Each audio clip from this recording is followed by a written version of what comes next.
Hello, everybody, and welcome to another segment of the PF Warriors video series, Lessons Learned, sponsored by FibroGen Incorporated, a leading science-based biopharmaceutical company discovering and developing a pipeline of first-class therapeutics.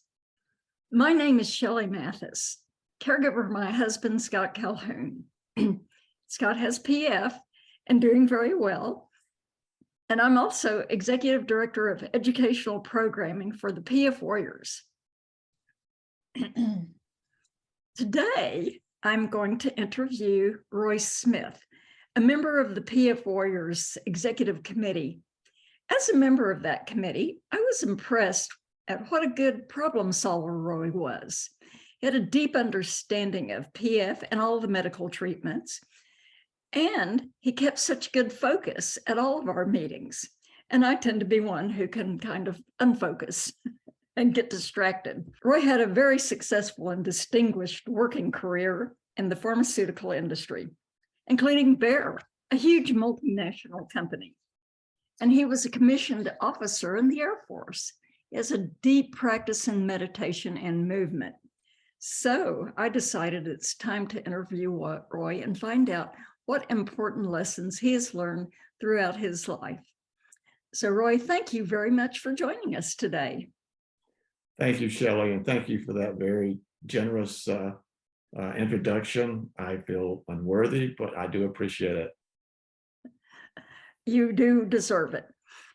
First, Roy, because of your service to our country in the Air Force, and thank you for serving, you and Bill Vick decided it was important to reach out to veterans who have service-related pulmonary fibrosis. Can you comment on your outreach to those veterans and what the PF Warriors can do for them? Yes, thank you, Shelley. Actually, helping others always lifts us to a higher level ourselves. And veterans, Bill and I are both veterans, and we have that association closely and that affinity for caring for these veterans who have sacrificed so much for the country and are struggling with pulmonary fibrosis and other diseases as well, and also in dealing with the Veterans Administration and trying to achieve the benefits, receive the benefits that they deserve and have earned. Veterans have frequently been exposed to higher levels of toxins, especially respiratory toxins, and they do incur a higher incidence of pulmonary fibrosis. They also may have later diagnoses and less access to experts in pulmonary fibrosis. Their prescription and compliance with medication is also lower than mainstream patients. So there are a lot of issues there with healthcare, with especially our veterans with pulmonary fibrosis, but also with receiving benefits. The Vietnam veterans do not have a presumptive diagnosis authorized or approved for idiopathic pulmonary fibrosis, nor interstitial lung disease, and that needs to change. So there are a lot of changes that need to be made, and there's a lot of communication necessary, I think, to assist veterans to receive the benefits and the health care that they deserve. And Bill and I felt that to create within our group a veteran-specific core group would be important, because these veterans would receive more information from each other, just like patients helping patients. We receive more information and more actionable information from each other than we do from mainstream media and that type of thing. So we think it's important. In a straw poll, I think at one of our meetings a while back, about 20% of the attendees reported that they had a military service background. And so that's probably about standard with the nation as far as how many people with pulmonary fibrosis also have veterans, a background of being veterans. So it gives an opportunity to investigate this further and to hopefully create a group that can benefit the veterans within our organization, and also those that want to join our organization because of this particular group. Thank you, Roy. I know that you were overseas, stationed overseas, and that you developed a deep respect for many of the Asian health practices that you learned about while you were there. We've heard how powerful meditation and movement can be in support of our own peace and health. Could you comment on the lessons you learned from your journey and your experiences there? Absolutely. I have a cousin who was a missionary surgeon in Hong Kong, working at the Baptist hospital there. And he first got me interested in traditional Chinese medicine because of his experience with patients that received a combination of TCM, traditional Chinese medicine, and Western medicine, and seemed to benefit greatly from both. And the combination seemed to be greater than either one by itself or in the absence of the other. So I started studying it as well. And you're right, I feel that there are tremendous benefits from meditation, from the ancient studies that the Chinese have done. Their culture is so much older than ours that their culture has developed a strong affinity for healthcare and prevention of disease. And in some cases, we haven't been keeping up as much in Western medicine with the benefits of traditional Chinese medicine. And in fact, to illustrate that, the interstitium was just defined as an organ system in 2018 by Western medicine, while the Chinese had known of its existence for centuries. And the interstitium is actually the core principle behind the movement of qi within the body, which is the basis for Chinese medicine. The Chinese feel that all disease is caused by the blockage of qi flowing through the body. Qi is vital energy, and the interstitium is described by Western medicine as being a superhighway for the movement of fluid between the organ systems. And in the past, it wasn't defined because we didn't have diagnostic criterion or tools available that would show the existence of it. And just recently, because of the new technology that was developed, the doctors at Cornell Weill in New York City described the organ system, and it was added to the anatomical index. So that's just one example of what TCM has added to our criteria for medicine. Also, one of the fastest exercise programs in the US has been Tai Chi, Qigong, and of course, yoga has been practiced for a while also. And there's a lot of association between the three, but especially between Tai Chi and Qigong.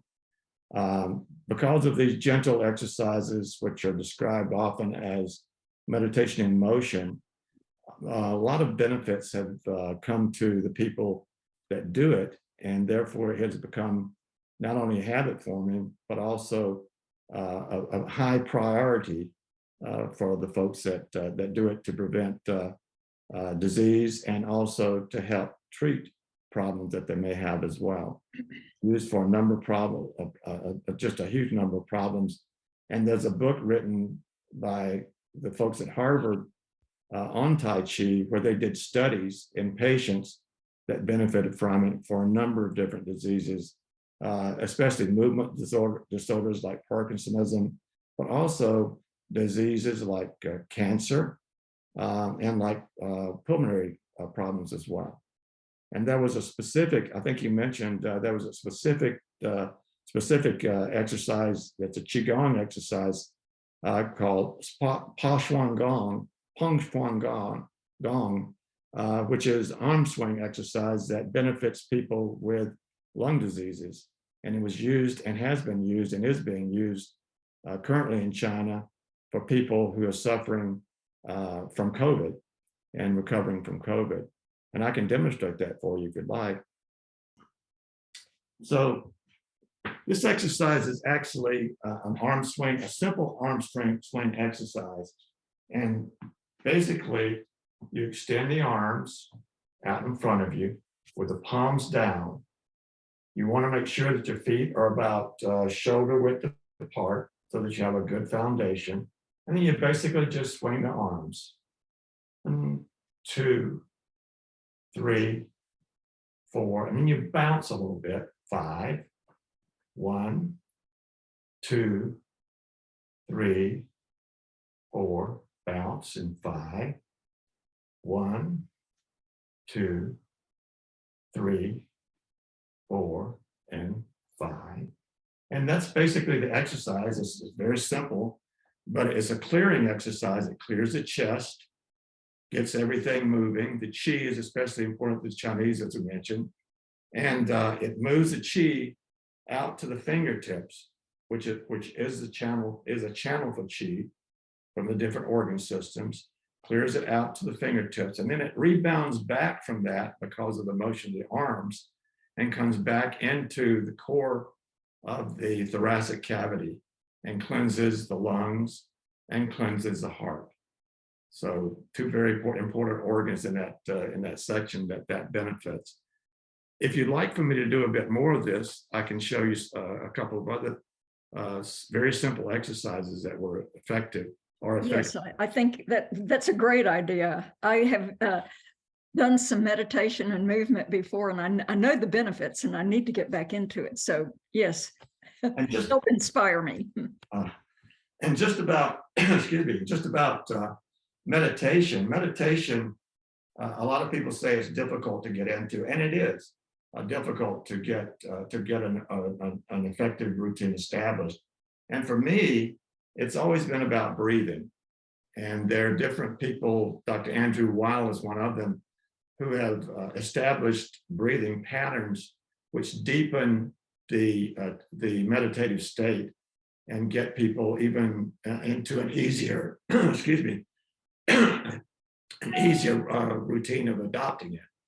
So Dr. Weil has proposed a 4-count breathing routine, which basically means inhale, 1001, 1002, 1003, 1004, pause, 1001, 1002, 1003, 1004, and then exhale, 1001, 1002, 1003, 1004.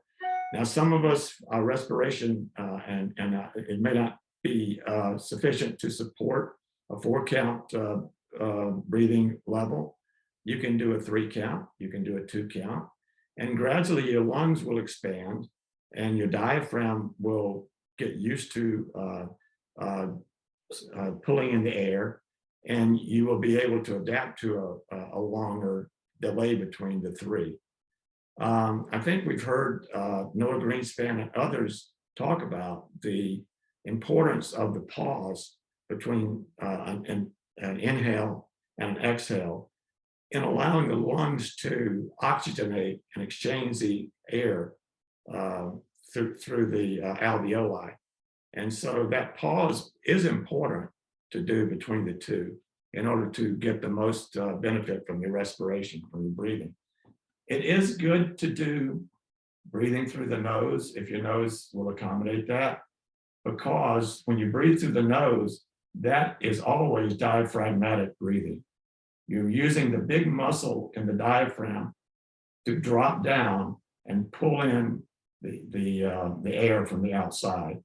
And it requires less effort than using the respiratory muscles up in the top of your chest to force the air in, because basically this is a normal process. It causes a vacuum that just pulls the air in, and then it pushes it out when it comes back up.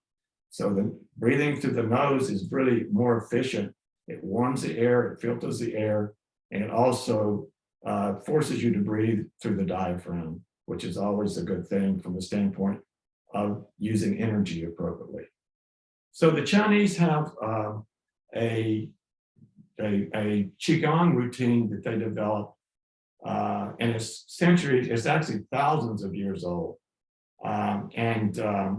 It's called the Section 8 segment eight segment brocade, the 8-segment brocade, FibroGen, as it's known in China. And one of the exercises that I wanted to show you has to do with clearing and adjusting and fine-tuning the organs of the body.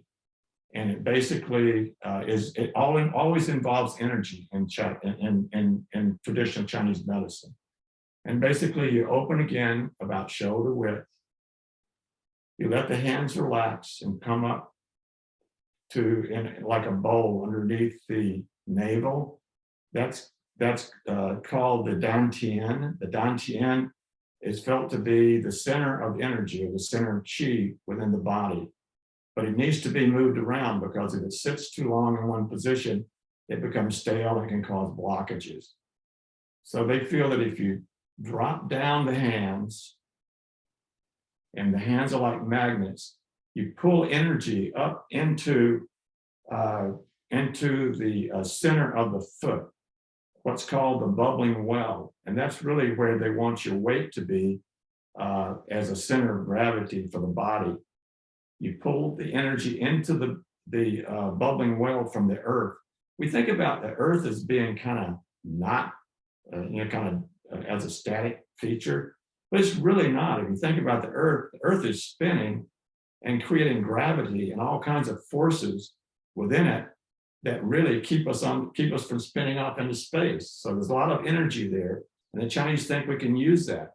We pull it into our body, the qi comes up into, first of all, the pelvic cavity and cleanses all the organs of reproduction and elimination, up into the abdominal cavity, and it cleanses the organs of metabolism and digestion, and all the way up into the thoracic cavity and cleanses the heart and the lungs. And then you basically push the old energy out, because it's now full of stress and contaminants. And you let your arms come down again, pull up more energy, and you inhale. You can interlace your fingers if you like. And you look up and you push the old energy out. And this is actually quite meditative in itself. Inhale and exhale. Inhale and exhale. One more. Inhale, exhale, inhale, exhale. And that is one of their, that's the first movement in the 8-segment brocade of the FibroGen. Another exercise within this 8-segment exercise routine, a Qigong routine, is actually a breathing exercise. It's called Wise Owl Looks Behind Him. And the wise owl not only looks behind him, but it is because the reason they look behind them is because of curing disease and eliminating stress. It's a breathing exercise, and basically you start, again, feet about shoulder width apart. And the arms, you just basically let them float up with the energy that you have within the body and behind you. And you look behind you, inhale.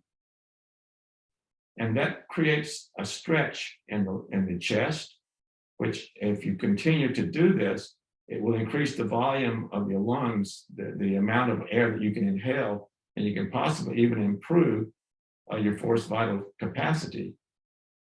And then you relax the hands back down and turn to the front and turn to the right. Inhale and exhale. Inhale and exhale. Inhale and exhale. Generally in Qigong, you aim for about 8 repetitions of each one of these exercises. 8 is a magic number in China.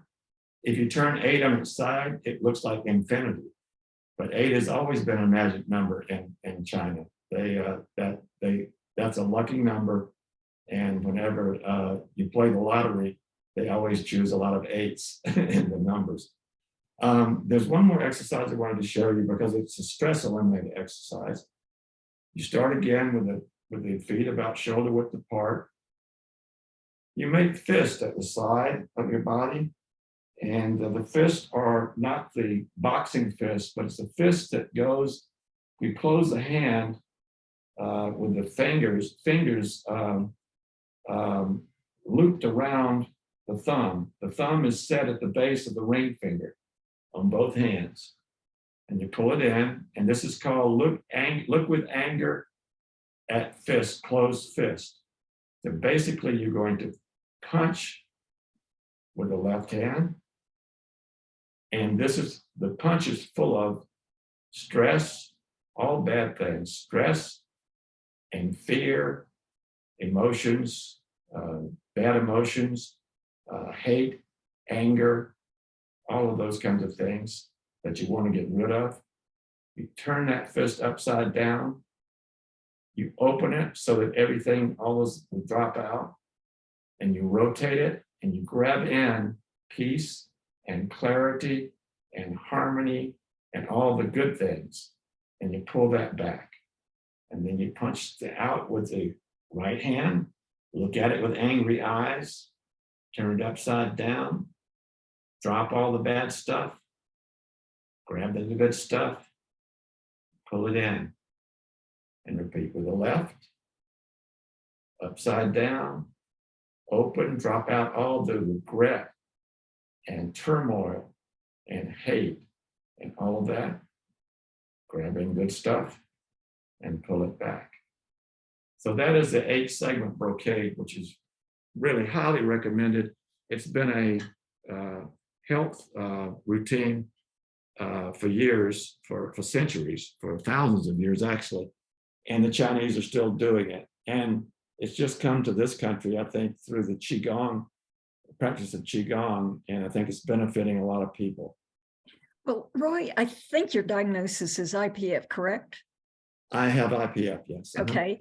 And are you using these practices? Because I notice you're talking very well and you're making movements without any oxygen.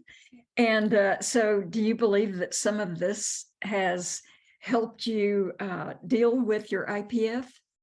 I do. I feel it's helped me deal with it on several levels, both physically and mentally, because this gives me a sense of peace when I'm doing it and when I'm finished with it. I have never, at home, I don't use oxygen while I'm doing this. I use oxygen for exertion normally, but I don't use oxygen when I'm doing this because I've never, I use an oximeter and I've never seen it drop past 90%.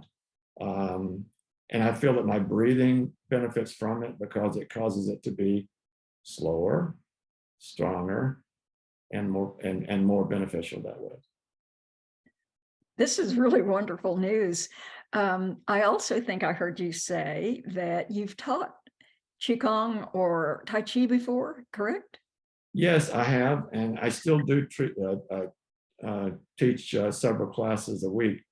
And I enjoy doing that as well because there again, I feel that we're helping people adopt a strategy for life that will benefit them as long as they do it. It's easy to lose a priority for doing things like this, I believe, but sometimes when you're doing it with a group, you become also somewhat, there's an affiliation that develops that creates a priority for you that is higher than if you were doing it all by yourself. But you can do it all by yourself too. And you can do this lying down, you can do it sitting up, or you can do it standing, so it can adapt to your physical state at the time. The more you do it, the stronger you'll get, and the more benefit you'll get from it as well. Well, if you don't mind me asking and putting you on the spot right now, is that something that you might be able to do on Facebook with PF Warriors sometime? I would be honored to do that. I would be honored to do that. I'll be happy to do that. Well, we would be honored to have you do that. And I, as a caregiver, would be honored to follow you in this practice as well. Thank you, Roy, so much for joining us today for this session of Lessons Learned. You've inspired me to start moving and meditating again. And thank you all for joining us. And thank you, FibroGen, for making these meetings possible. So I'll say goodbye for now, or namaste.